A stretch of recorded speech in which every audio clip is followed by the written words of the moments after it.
नमस्कार. आजच्या व्लॉगमध्ये तुमचे सगळ्यांचे मनापासून स्वागत. खरं तर आजचा व्लॉग फार स्पेशल आहे आणि आम्ही चाललो आहे आमच्या शेजारचे रमेश शिंदे भाऊ यांच्या रिटायरमेंट सोहळ्याला.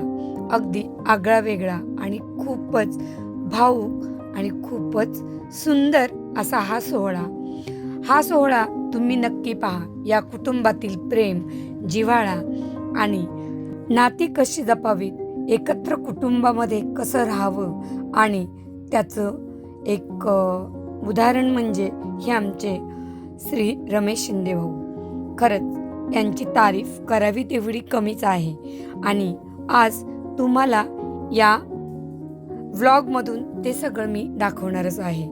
तर आता आम्ही पोहोचलोय घाटकोपरला. हा शिंदे भाऊंचा मुलगा सुजित आणि त्यांचे सहकारी व माझे मिस्टर. तर आम्ही पंतनगरमध्ये आलेलो आहे. हे ठिकाण आहे बृहन्मुंबई महानगरपालिका पंतनगर यानगृह आणि आजचे आपले उत्सवमूर्ती श्री रमेश शिंदे भाऊ, ज्यांची मी आत्तापर्यंत भरभरून स्तुती करत होते आणि खरंच त्यांचं व्यक्तिमत्वही तसंच आहे. ऐकूया त्यांच्या तोंडून दोन शब्द.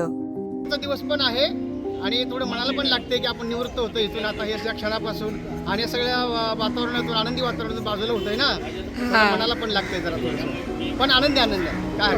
थँक्यू. आम्ही पोचलो.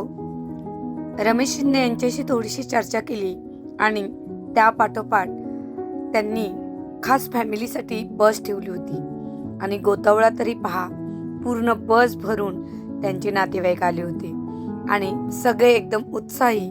अगदी असं वाटत होतं की कोणाचं लग्नच आहे आणि त्याप्रमाणे सर्व अगदी सज्ज होऊन आले होते आणि प्रत्येकाच्या चेहऱ्यावर तो आनंद आणि ती माणुसकी दिसत होती. हे त्यांनी कमवलेलं आत्तापर्यंतचं धन होतं. खरं तर हा सोहळा होता एक रिटायरमेंटचा, पण जेव्हा हे बस भरून आलेली माणसं पाहिले तेव्हा मात्र क्षणभर असे वाटले की आपण एखाद्या लग्नाला आलो की काय. तर अशीच धमाल आणि पुढे कसा त्यांनी कार्यक्रम केलाय तेही आपण पाहूया. त्यांच्या सुना, त्यांच्या मुली आणि त्यांचे भाऊ तसेच त्यांची इतर फॅमिलीतले लोक सगळेच या कार्यक्रमासाठी आवर्जून हजर होते.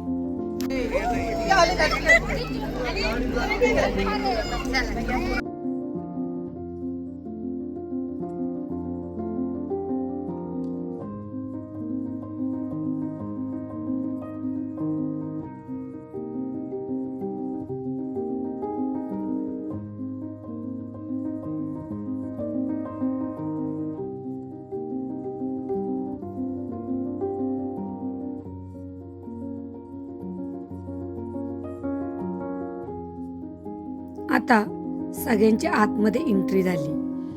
त्यांनी कार्यक्रमाची रूपरेषा एवढी सुंदर ठेवली होती. गेल्या गेल्या सगळ्या पाहुण्यांसाठी त्यांनी नाश्त्याचे आयोजन आणि फेटा बांधण्याचा उपक्रम ठेवला होता. सगळ्यांसाठी त्यांनी असे फेटे उपलब्ध केले होते आणि त्याचा आनंद पुरुष तर घेतच होते, पण स्पेशल म्हणजे त्यांनी महिलांसाठी सुद्धा फेटे ठेवले होते. हे तर मला खूपच छान वाटले. मग आम्ही सगळ्यांनी मिळून नाश्ता केला. त्यानंतर महाराष्ट्राचे आराध्य दैवत छत्रपती श्री शिवाजी महाराज आणि भारतीय डॉक्टर बाबासाहेब आंबेडकर यांच्या फोटोला हार घालून कार्यक्रमाची सुरुवात केली. त्यानंतर श्री स्वामी समर्थ यांची पूजा केली.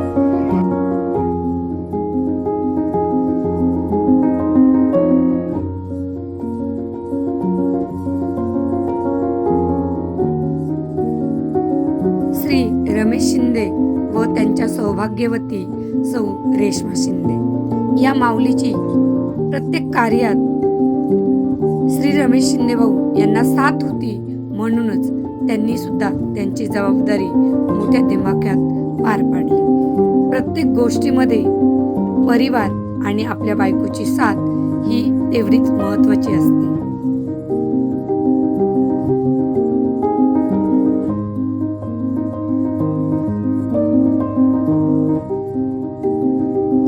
भाग्यवती रेश्माताई शिंदे यांनाही मानाचा फेटा बांधण्यात आला.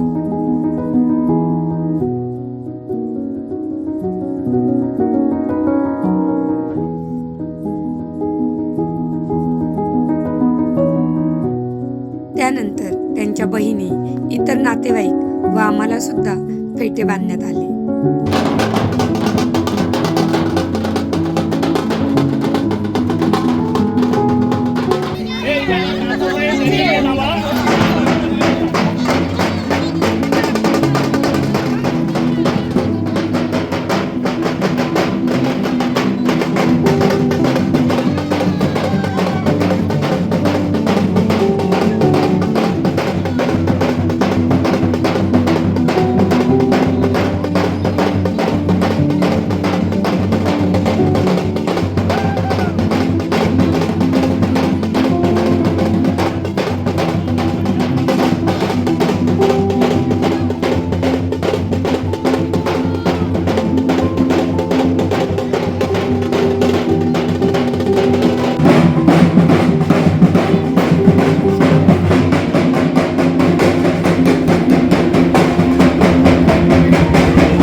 रमेश गुलाब शिंदे यांचा महापालिकेतील सेवानिवृत्तीचा सत्कार समारंभ आज आपण या ठिकाणी आयोजित केलेला आहे आणि त्यासाठी उपस्थित मोठ्या संख्येने आलेले त्यांचे सर्व नातेवाईक, सर्व कामगार या ठिकाणी सर्वप्रथम जोरदार टाळ्याने त्यांचं पंतनगर आंदोलनातर्फे हार्दिक स्वागत.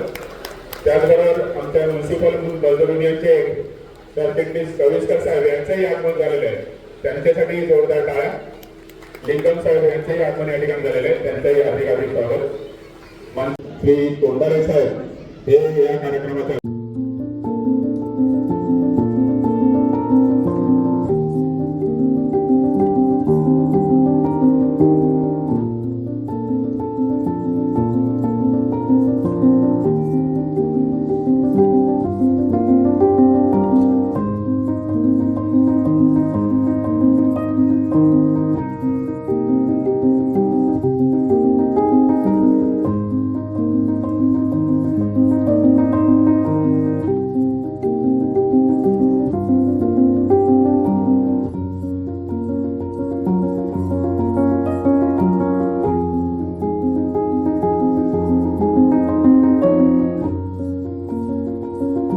हार्दिक शुभेच्छा देतो व त्यांचे पुढील आयुष्य सुखाचे व समृद्धीचे जावं आणि त्यांच्या कुटुंबियांना पण पुढील वाटचालीला हार्दिक शुभेच्छा देतो.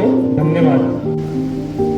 या गावचे सुपुत्र रमेश गुलाब शिंदे आज बृहन्मुंबई महानगरपालिका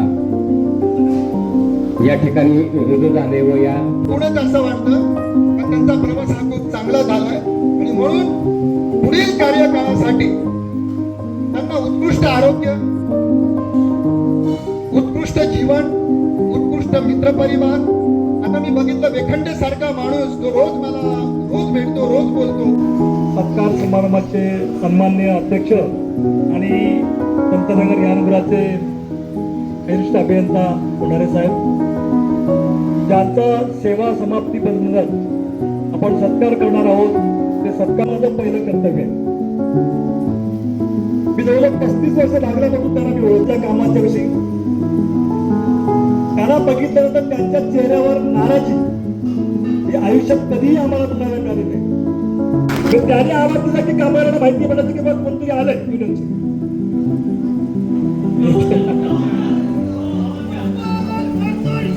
जिंदाबाद, जय जय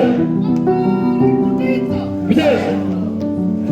आणि हे त्यांनी काम गेली 35 वर्ष प्रामाणिकपणे इमानदारीने केलेलं आहे. महाराष्ट्राचे आराध्य दैवत छत्रपती शिवाजी महाराज यांना वंदन करून आदरणीय व्यासपीठ आजच्या कार्यक्रमाचे मुख्य आकर्षण श्री आमचे मार्गदर्शक श्री रमेश शिंदे भाऊ आणि इथे उपस्थित असलेले त्यांचे नातेवाईक आणि कर्मचारी यांचे सगळ्यांचे सहर्ष स्वागत. आजचा दिवस आपल्या सर्वांसाठी खूप आनंदाचा आणि थोडा संमिश्र भावनांचा आहे. आनंद यासाठी की रमेश शिंदे भाऊ आज आपल्या प्रदीर्घ आणि यशस्वी सेवेनंतर आज निवृत्त होत आहे. आणि दुःखाचा यासाठी की उद्यापासून ऑफिसमध्ये त्यांचे सहकारी मित्रांना त्यांची कमी नक्कीच जाणवेल आणि त्यांची उणीवही भासते. शिंदे भाऊ यांचे कर्तृत्व आणि स्वभावाबद्दल बोलायचे म्हटले तर त्यांनी केवळ आपली जबाबदारीच पार पाडलेली नाही, तर त्यांनी आपल्या कामाला आणि सोसायटी, शेजारी पाजारी यांना कुटुंबाप्रमाणे जपलेले. तसेच कामाचा प्रचंड व्याप असतानाही त्यांच्या चेहऱ्यावरचे हसू कधीच मावळले नाही. कोणताही कठीण प्रसंग असू द्या, शिंदे भाऊंचे एक वाक्य नेहमीच आम्हाला आधार देऊन गेले. आणि ते म्हणजे घाबरू नका, मी आहे ना, हा त्यांचा शब्द नेहमीच आम्हाला बळ देत गेला.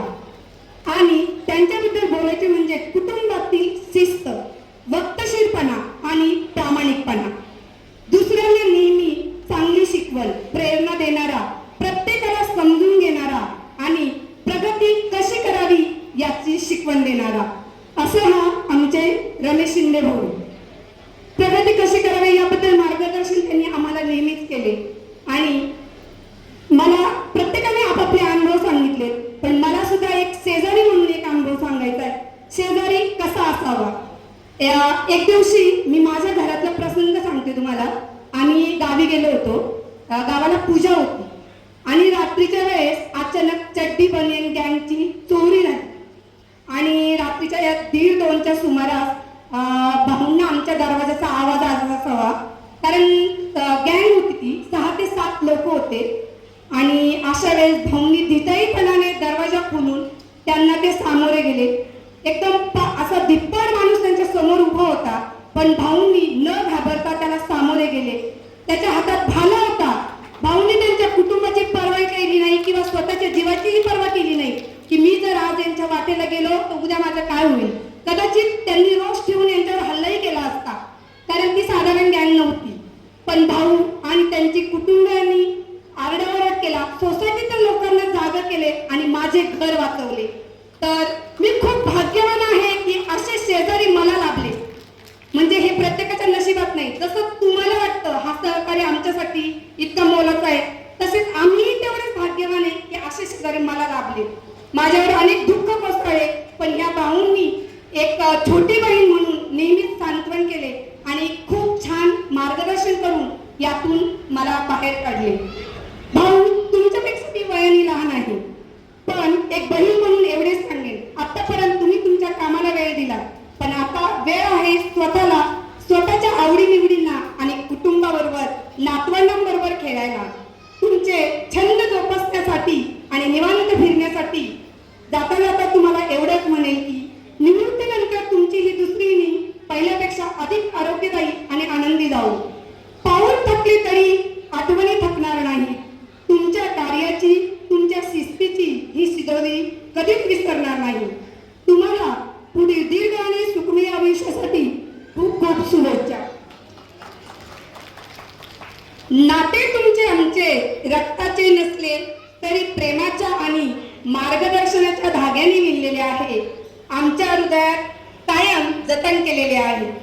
उपकार तुमचे विसरणे कधी शक्य नाही. तुमच्या मार्गदर्शनाशिवाय प्रगती नाही. सदैव ऋणी राहू तुमच्या या आपुलकीचे. औचित्य जरी असले आज या निरोपाचे. खूप खूप धन्यवाद. आणि जसे मगाशी त्या भाऊंनी खूप छान भाषण केलं आणि त्यांनी सांगितलं आज प्रत्येक स्त्रीच्या डोक्यावरही फेट आहे.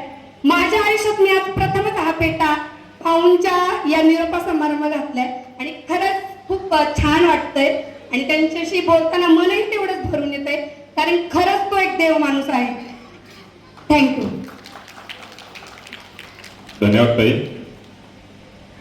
शिंदेंनी शेजारी तसेच व्यासपीठावरील सर्व मान्यवर, बृहन्मुंबई महानगरपालिकेचे सर्व कर्मचारी, पदाधिकारी, गणगोत्र, मित्र परिवार, शेजारी आणि सर्व हे सर्वात मोठ्या संख्येने माझ्या वडिलांच्या रिटायरमेंटच्या दिवशी उत्कृष्ट म्हणजे आनंदाने हजर झाले. सर्वांचं मनापासून आदर. आता विषय तो पप्पाबद्दल 2 शब्द बोलायचा. आता पप्पाबद्दल आम्ही काय बोलायचं. इथे सर्व मोठी मंडळी आहेत, मोठे अधिकारी आहेत. त्याने खूप खूप पप्पांचं कौतुक केलं. 35 वर्ष त्यांनी इथे महानगरपालिकेची सेवा केली. एका ठिकाणी राहिले, संघटना म्हणून राहिले, सर्वांसाठी त्यांनी मेहनत घेतली, सर्वांसाठी उभे राहिले. मनापासून बोलत एकदा त्यांच्यासाठी काय झालं पाहिजे असं मी सर्वांना विनंती करतो. आता मला काही जास्ती बोलायचं सुचत नाही. मित्र कसा असावा, वडील कसा असावा, भाऊ कसा असावा, पाठीरागा कसा असावा.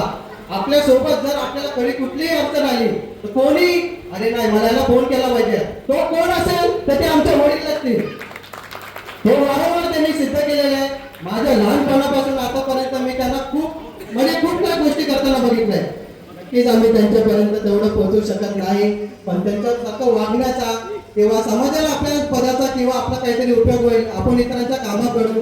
माझं जे काम आहे ते एकनिष्ठेने प्रामाणिकपणे मी कसं करेन याचा मी नक्कीच प्रयत्न करेन. आणि म्हणजे आम्ही आठवतं माझा जन्म केम हॉस्पिटलमध्ये झाला, त्यानंतर आम्ही शिवडीला राहत होतो. शिवडीला राहत असताना थोडी आर्थिक घडी बरोबर नव्हती.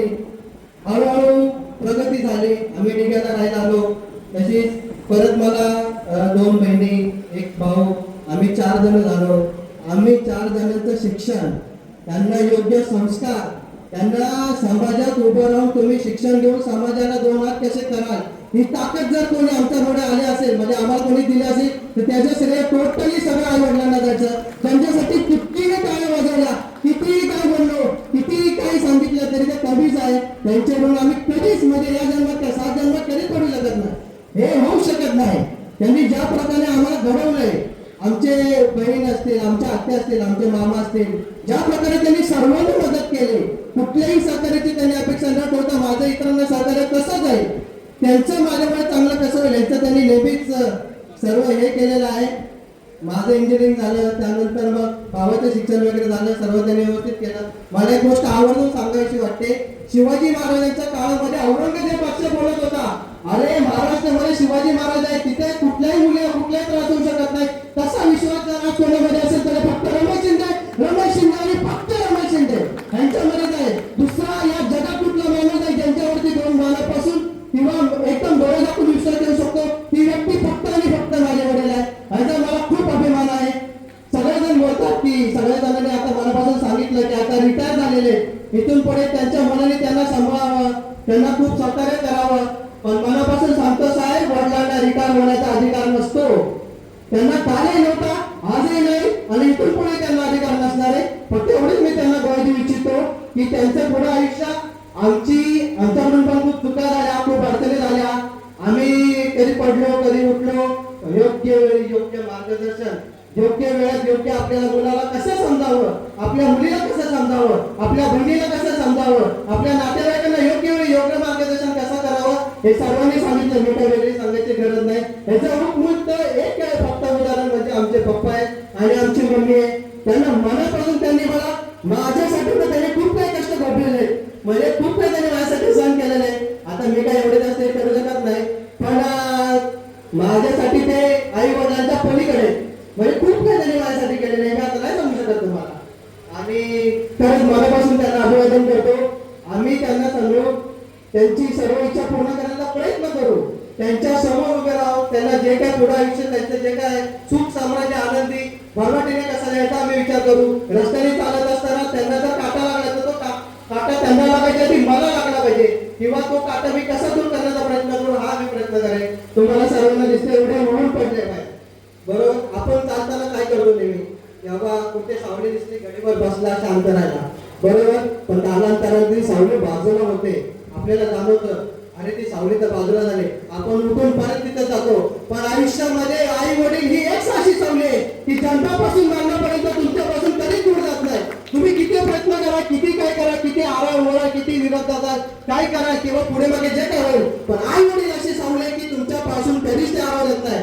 आणि ज्याच्यासोबत आई वडील आहेत त्यांना समाजा पुढे झुकण्याची कधीच गरज लागत नाही. इथे बोलून मी माझ्या 2 शब्द संबोधन, माझ्याकडून काही चूक झाली असेल तर मला माफ करा. आई वडिलांचा मी पहिला आदर करत होतो, आताही आदर करतो, इथून पुढे आदर करेन. माझ्याकडून काही चूक माफ झाली असेल तर त्यांनी माफी मागतो, त्यांनी मला माफ करावे.